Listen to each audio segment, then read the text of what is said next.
नमस्कार, आप देख रहे हैं के न्यूज नेशनल और मैं हूं आपके साथ में शोभित पाठक। रुक करते हैं महत्वपूर्ण सुर्खियों पर। उत्तर प्रदेश विधानसभा चुनाव में प्रत्याशियों के नामों पर आज दिल्ली में तीसरे दिन भी चर्चा हुई।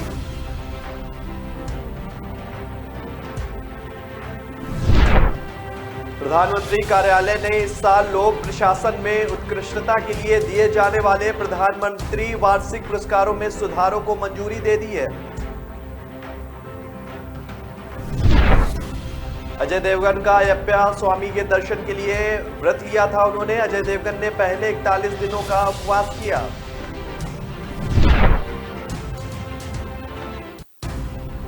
पंजाब में कोरोना केस बढ़ते जा रहे हैं। इस बीच 14 फरवरी को विधानसभा चुनाव मतदान है और वहीं कोरोना संक्रमित मरीज आइसोलेट होने के कारण चुनाव केंद्र तक नहीं आ पाएंगे।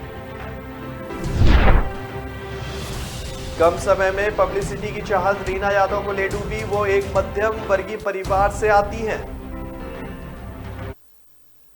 यूपी विधानसभा चुनाव में प्रत्याशियों के नामों पर आज दिल्ली में तीसरे दिन भी चर्चा हुई। आज केंद्रीय चुनाव समिति की बैठक में उन नामों पर मंथन हुआ जिस कोर कमेटी ने अपनी मोहर लगाई गई थी। सीईसी की बैठक में पहले और दूसरे फेज के प्रत्याशियों के नाम फाइनल किए गए हैं और इसके बाद 14 या 15 फरवरी को संसदीय बोर्ड इन नामों की घोषणा कर सकता है। इससे पहले पिछले 2 दिनों से केंद्रीय गृह मंत्री अमित शाह और बीजेपी नेता की अध्यक्षता में ये कई बार बैठकें हुई हैं। खबर है कि 2 दिन की इन बैठकों में करीब 160 नामों को तय किया गया है। हालांकि कुछ सीटों को लेकर अभी भी प्रत्याशी तय नहीं हो पाए। दिल्ली में 2 दिनों तक गृह मंत्री अमित शाह, मुख्यमंत्री योगी आदित्यनाथ और चुनाव प्रभारी धर्मेंद्र प्रधान की मौजूदगी में हुए मंथन में पहले और दूसरे फेज के प्रत्याशियों के नाम लगभग तय हो गए हैं। पहले चरण की 58 और दूसरे चरण की 55 सीटों में से अधिकांश पर प्रत्याशियों के नाम तय कर लिए गए हैं। कोर कमेटी की बैठक में पश्चिमी यूपी की 71 और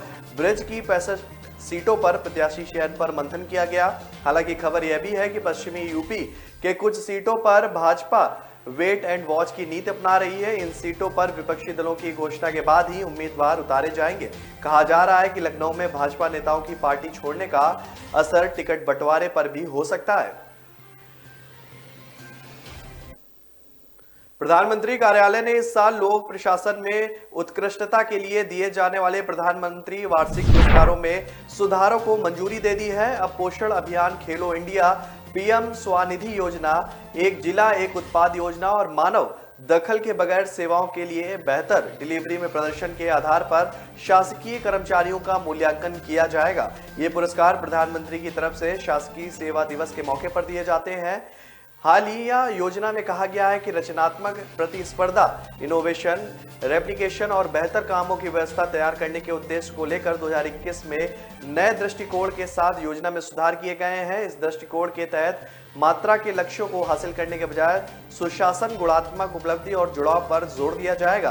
पीएमओ ने करीब 15 दिन पहले योजना को मंजूरी दी थी और पत्र के जरिए सभी केंद्र शासित प्रदेशों और राज्यों को सूचित कर दिया गया था। जिलों में अधिकारियों के प्रदर्शन के मूल्यांकन के लिए चुनी गई 4 योजनाएं फिलहाल नरेंद्र मोदी सरकार के लिए प्राथमिकताओं में से हैं। पहला मानदंड पोषण अभियान में जन भागीदारी को बढ़ाना है, जिसका लक्ष्य बच्चों, किशोरों, गर्भवती महिलाओं और स्तनपान कराने वाली महिलाओं के पोषण संबंधी जरूरतों को पूरा करना है। योजना में कहा गया है कि बेहतर प्रदर्शन करने वाले जिलों को कम वजन वाले बच्चों और किशोरियों में एनीमिया के प्रतिशत में कमी के जरिए मापा जाएगा।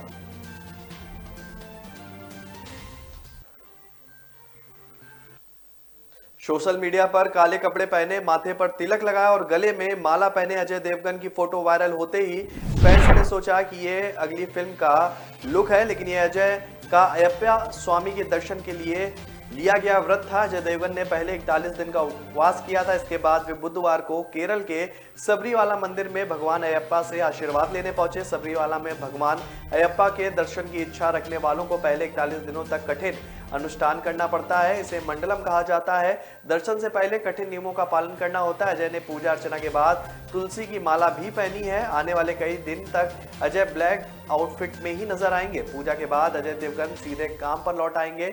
उन्हें डबिंग स्टूडियो के बाहर स्पॉट किया गया है, जहां वे उसी लुक में थे जिसमें उन्होंने पूजा की थी। अजय ने पैरों में जूते भी नहीं पहने थे। सबरीमाला आने से पहले 41 दिन तक समस्त लैंगिक बंधन छोड़कर ब्रह्मचर्य का पालन करना जरूरी है।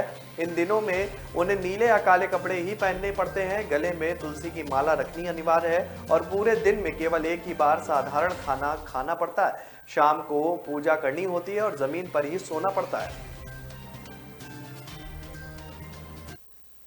पंजाब में कोरोना केस बढ़ते जा रहे हैं। इस बीच 14 फरवरी को विधानसभा चुनाव मतदान है। वहीं कोरोना संक्रमित मरीज आइसोलेट होने के कारण चुनाव केंद्र तक नहीं आ पाएंगे। इसलिए लुधियाना जिला प्रशासन कोरोना मरीजों का वोट बैलेट पेपर के जरिए डलवाएगा। जिला प्रशासन की तरफ से इसकी व्यवस्था भी कर ली गई है। जिला चुनाव अधिकारी कम डिप्टी कमिश्नर वरिंदर कुमार शर्मा के अनुसार 21 जनवरी तक नामांकन पत्र भरने का समय है। 21 जनवरी के बाद वह लोग जो पोलिंग स्टेशन तक नहीं आ सकते हैं वह पोस्टल पेपर से वोट डालने के लिए अपने बीएलओ के पास अप्लाई कर सकते हैं। 31 जनवरी के बाद जब सभी उम्मीदवारों की लिस्ट तैयार होगी तो जरूरत के अनुसार बैलेट पेपर मंगवाए जाएंगे और चुनाव के लिए एक दिन पहले या फिर बाद में बीएलओ कोरोना पॉजिटिव मरीज के घर जाकर सीलबंद बैलेट पेपर में मतदान करवाएगा। यही सुविधा 80 साल या इससे अधिक उम्र के बुजुर्गों को भी दी जाएगी। इस बार चुनाव विभाग की तरफ से पोलिंग स्टेशन पर सैनिटाइजर और मास्क का भी प्रबंध किया जाएगा। पोलिंग स्टेशन पर तापमान भी चेक किया जाएगा। अगर किसी व्यक्ति को बुखार आता है तो उसे पर्ची दे दी जाएगी और वह पोलिंग के आखिरी घंटे में ही वोट दे सकेगा। पिछले साल भी जनवरी की शुरुआत में मरीजों की संख्या बढ़ने लगी थी और फरवरी मध्य में कोरोना मरीजों की संख्या पीक पर थी। इसी माह सबसे ज्यादा मौतें भी हुई थी। यही कारण है कि इस बार जिला प्रशासन की तरफ से चुनाव मतदान को लेकर विशेष तरह के प्रबंध भी किए गए हैं। कम समय में पब्लिसिटी स्टंट की चाहत रीना यादव को ले डूबी है। वो एक मध्यम वर्गीय परिवार से आती हैं। पिता बरसाती यादव आड़त पर मुनीमी करते हैं। 7 साल पहले उन्होंने बेटी के हाथ पीले किए थे। करीब 5 साल पहले रीता ने समाजवादी पार्टी से अपने राजनीतिक करियर की शुरुआत की थी। हाल ही में संपन्न हुए जिला पंचायत चुनाव में उसने डीडीसी का चुनाव लड़ा था, जहां उसे पराजय हाथ लगी थी। सुर्खियां उस समय उसको मिली जब 16 नवंबर को पूर्वांचल एक्सप्रेसवे का लोकार्पण करने पहुंचे पीएम मोदी और उसके साथ मौजूद सीएम योगी को उसने काला झंडा दिखाया। बताते चले कि रीना यादव लभुआ कोतवाली क्षेत्र के रघुनाथपुर की रहने वाली हैं। करीब 6 से 7 साल पहले उनकी शादी चांदा कोतवाली क्षेत्र के लालू का पुरवा सोनाना गांव निवासी संतोष यादव के साथ हुई थी। उनके 2 बच्चे हैं। लगभग 5 साल पहले उसने सपा से राजनीति की शुरुआत की। हाल ही में पार्टी छोड़ने से पहले उसे महिला मोर्चा में जिला उपाध्यक्ष का पद मिला था। वहीं रीता ने जिला पंचायत चुनाव में वार्ड 43 से जिला पंचायत सदस्य का चुनाव लड़ा, लेकिन पार्टी ने उसे समर्थन नहीं दिया। सपा लाल बहादुर यादव को सपा ने समर्थन दिया और उसे जीत हासिल करवाई। इसी क्रम में 16 नवंबर को प्रधानमंत्री नरेंद्र मोदी पूर्वांचल एक्सप्रेसवे का लोकार्पण करने सुल्तानपुर के कूरेभार स्थित अलवर किरी मेयर ट्रिप पर पहुंचे थे। लोकार्पण के बाद जब पीएम सभा को संबोधित कर रहे थे, उसी समय लंबे चौड़े सुरक्षा घेरे को भेद कर रीता मंच से थोड़ी दूर पर पहुंची और विरोध में काले झंडे दिखाए। यहां से पुलिस ने उसको दबोचा और लिखा पढ़ी कर उसे 17 नवंबर को जेल भेजा था। अगले दिन कोर्ट ने उसे जमानत दे दी थी। रीता के विरुद्ध पूर्व में कोतवाली देहात थाने में, एक चांदा थाने में और एक गोसाईगंज थाने में केस भी दर्ज है।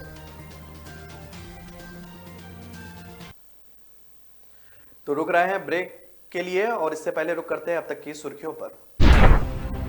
उत्तर प्रदेश विधानसभा चुनाव में प्रत्याशियों के नामों पर आज दिल्ली में तीसरे दिन भी चर्चा हुई।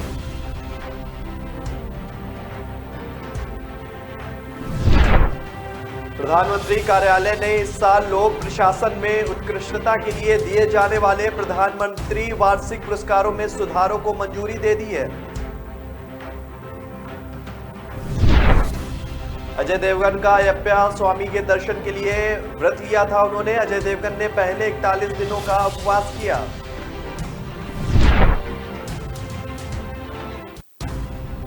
पंजाब में कोरोना केस बढ़ते जा रहे हैं। इस बीच 14 फरवरी को विधानसभा चुनाव मतदान है और वहीं कोरोना संक्रमित मरीज आइसोलेट होने के कारण चुनाव केंद्र तक नहीं आ पाएंगे।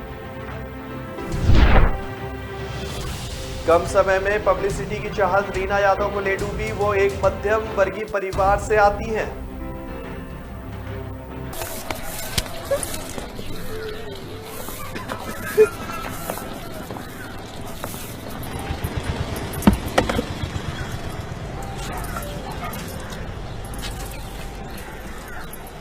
पता है कल ऑफिस जाते हुए क्या हुआ? किसी ने मुझ पे पॉपकॉर्न फेंका। देखा तो 2-3 लड़के बाइक पे बैठे थे। फिर मेरा पीछा करने लगे और छेड़ने लगे ये कह के कि अरे मैडम, आपके बॉल में मेरा पॉपकॉर्न अटक गया है, जरा वापस कर दो ना। क्या करे, कितनों को समझाए। Share your story with your son. Don't let what happened to you happen to another woman.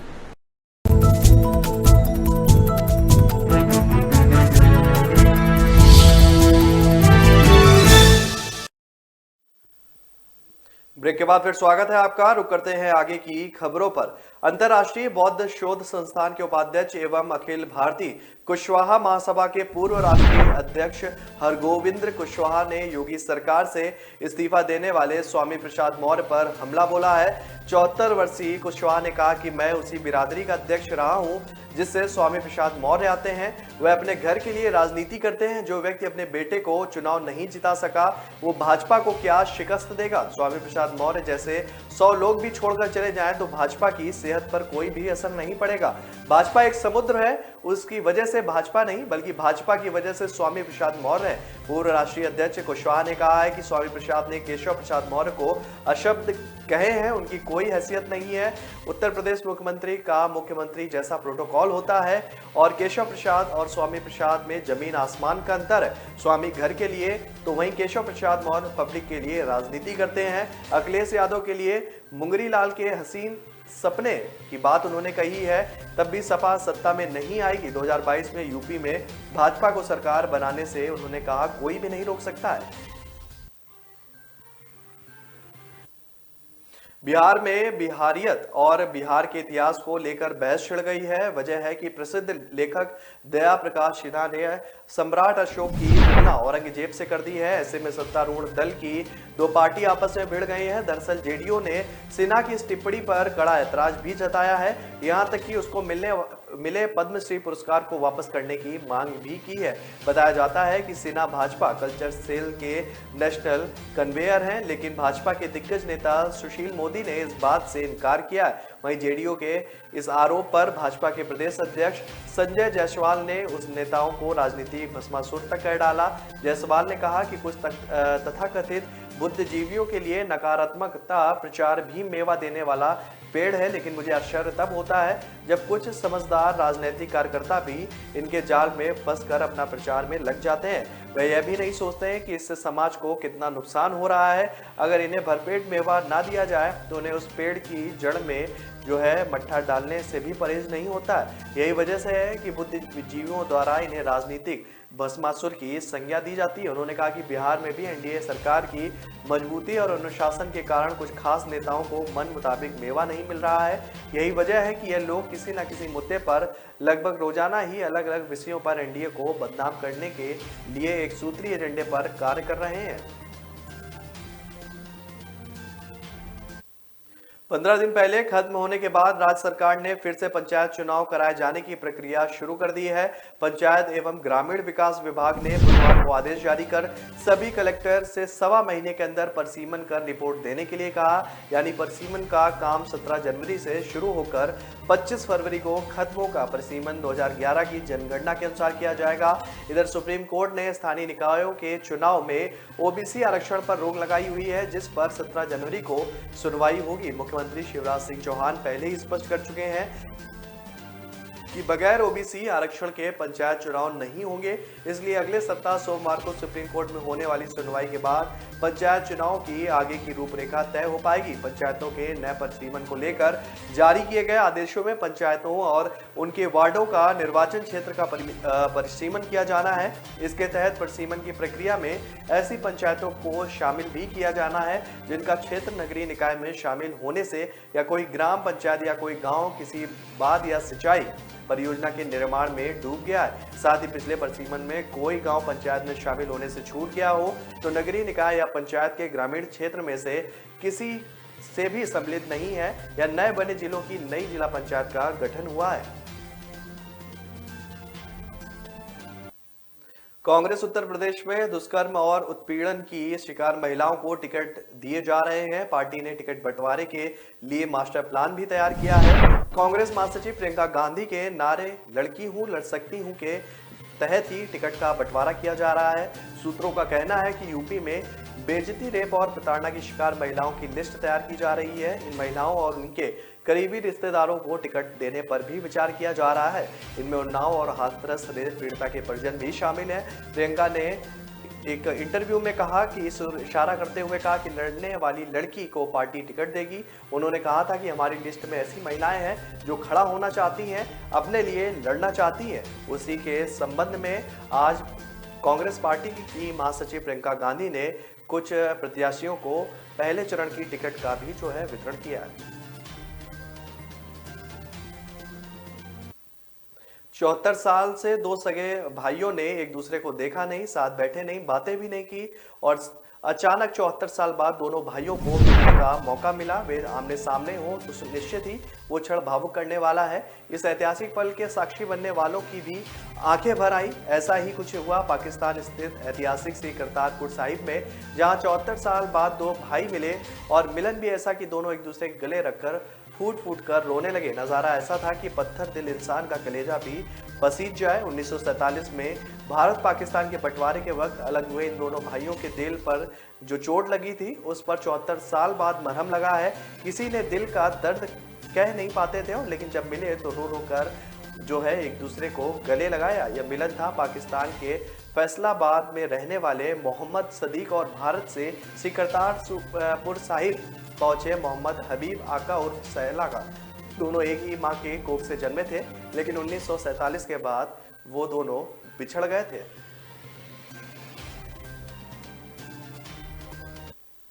तो ब्रेक पर जाने से पहले रुक करते हैं अब तक की सुर्खियों पर।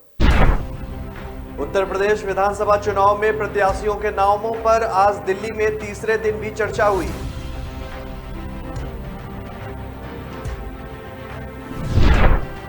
प्रधानमंत्री कार्यालय ने इस साल लोक प्रशासन में उत्कृष्टता के लिए दिए जाने वाले प्रधानमंत्री वार्षिक पुरस्कारों में सुधारों को मंजूरी दे दी है। अजय देवगन का अयप्पा स्वामी के दर्शन के लिए व्रत लिया था उन्होंने। अजय देवगन ने पहले 41 दिनों का उपवास किया।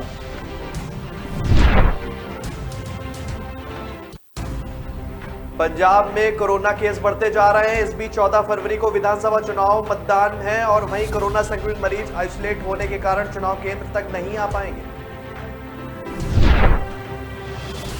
कम समय में पब्लिसिटी की चाहत रीना यादव को ले डूबी। वो एक मध्यम वर्गीय परिवार से आती हैं।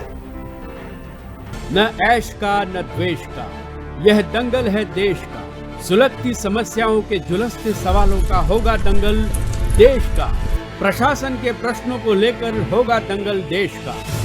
शिक्षा, स्वास्थ्य, समाज, कानून और व्यवस्था के आज क्या है हालात। सोमवार से शुक्रवार रोज रात 8 बजे जलपा क्षत्रिय के साथ दंगल देश का।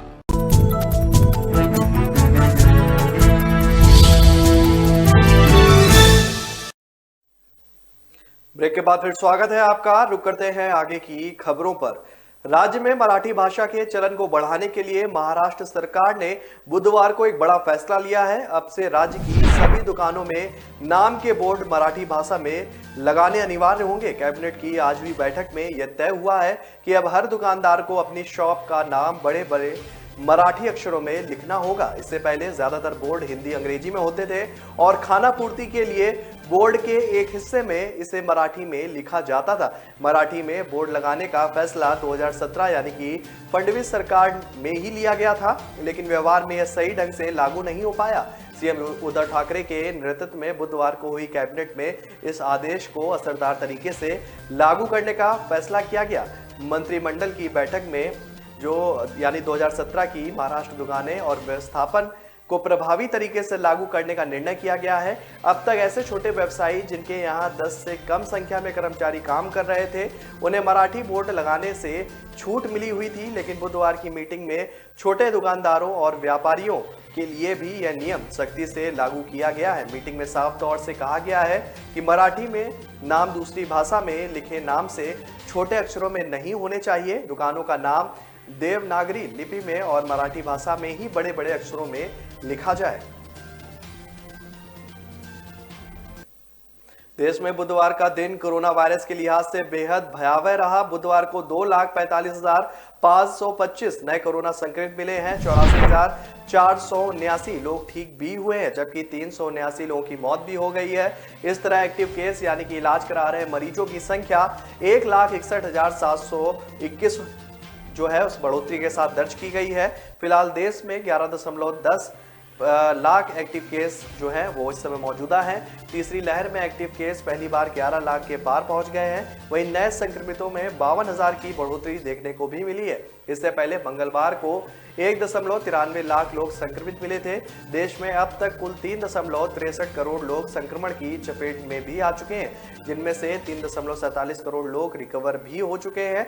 अब तक 4,85,036 लोगों की मौत भी हो चुकी है। इस बीच दिल्ली में पॉजिटिविटी रेट बढ़कर 26.22% हो गया है, जो कि पिछले 7 महीनों में सबसे ज्यादा है। इससे पहले 5 मई को राजधानी में पॉजिटिविटी रेट 25% दर्ज किया गया था। महाराष्ट्र में एक दिन में नए मामलों में 12,000 से ज्यादा की बढ़ोतरी हो गई है। मंगलवार को मिले 34,424 केस के मुकाबले बुधवार को 46,723 नए मरीज मिले हैं। पिछले 24 घंटे के दौरान 32 मौतें भी दर्ज की गई हैं, जबकि 28,041 लोग रिकवर भी हुए हैं। राज्य में कुल एक्टिव केस बढ़कर 2.40 लाख हो गए हैं। अब तक राज्य में 70.34 लाख लोग संक्रमण की चपेट में भी आ चुके हैं। इनमें से 66.49 लाख लोग ठीक भी हो चुके हैं, जबकि 1.42 लाख लोगों की मौत भी हो गई है। राज्य में पॉजिटिविटी रेट दोबारा 16% से बढ़कर सीधे 22% हो गया है। शिवसेना महाराष्ट्र की राजनीति से बाहर निकलकर अपना भाग्य आजमाने जा रही है। शिवसेना सांसद और पार्टी के प्रवक्ता संजय राउत ने बुधवार को कहा कि पार्टी उत्तर प्रदेश की 50 से 100 सीटों पर अपने कैंडिडेट खड़ा करेगी। राउत ने यह भी कहा कि गुरुवार को वे पश्चिमी उत्तर प्रदेश का दौरा भी करेंगे।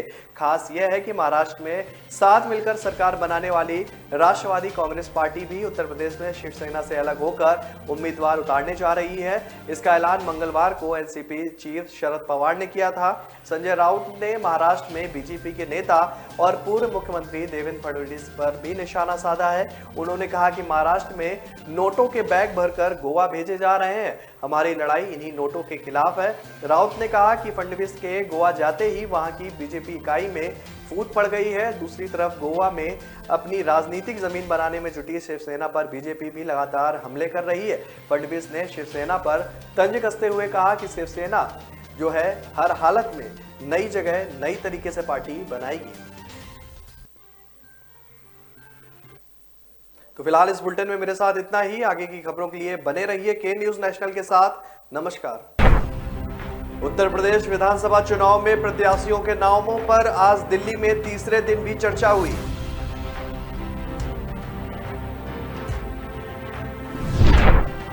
प्रधानमंत्री कार्यालय ने इस साल लोक प्रशासन में उत्कृष्टता के लिए दिए जाने वाले प्रधानमंत्री वार्षिक पुरस्कारों में सुधारों को मंजूरी दे दी है। अजय देवगन का अयप्पा स्वामी के दर्शन के लिए व्रत लिया था उन्होंने। अजय देवगन ने पहले 41 दिनों का उपवास किया।